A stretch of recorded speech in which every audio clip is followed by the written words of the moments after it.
শিক্ষক, আমার ভাষা নাই, তাদের কাছে হাত জোড় করে মাপ চাই। নিরাপত্তা দিতে পারি নাই, নিরাপত্তা দিতে পারি নাই।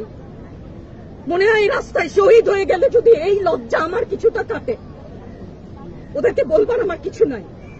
প্রশাসন এবং সরকারের পক্ষ থেকে বলা হচ্ছে যে এই আন্দোলনের ভিতরে তৃতীয় পক্ষ এবং জঙ্গি। আরো বলেন না, আমি হিজাব করি বলেন আমি হচ্ছে গিয়ে জঙ্গি।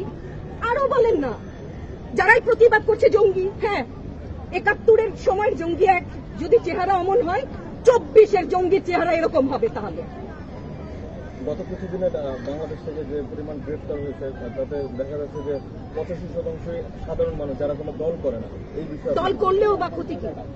আমাকে প্রশ্ন, এই বিভেদটা তো সারা জীবন টেনেছে। না, তাদেরকে গ্রেফতার করা হয়েছে। হ্যাঁ, গ্রেফতার তো এমনিই করছে। দল করলেই কেন? দল করার এটা স্বীকৃতি দিতে হবে না। দল করলে ক্ষতি কি? অধিকারই তো চাচ্ছি, সাধারণ মানুষের অধিকার চাচ্ছি, ক্ষতি কি? কেন বারবার আমাদেরকে এই কথাটা শুনতে হয়? এই বিভাজনের সুযোগ তো তারা বারবার নিয়েছে, আবার কেন? আমাকে অনেক ধন্যবাদ। আপনার সন্তানদের উদ্দেশ্যে যদি সর্বশেষ কিছু বলে দেন। আমাদেরকে মাফ করে দাও, কিন্তু পিছু হটবা না, ভয় পাবা না। তোমাদের শিক্ষক আমরা লজ্জা পাই, তোমাদের থেকে শিখেছি। তোমরা যেমন আছো আমরাও আছি। যতদিন না ৯ দফা ওদের মানা হয় ততদিন মাঠ থেকে সরবো না। ধন্যবাদ।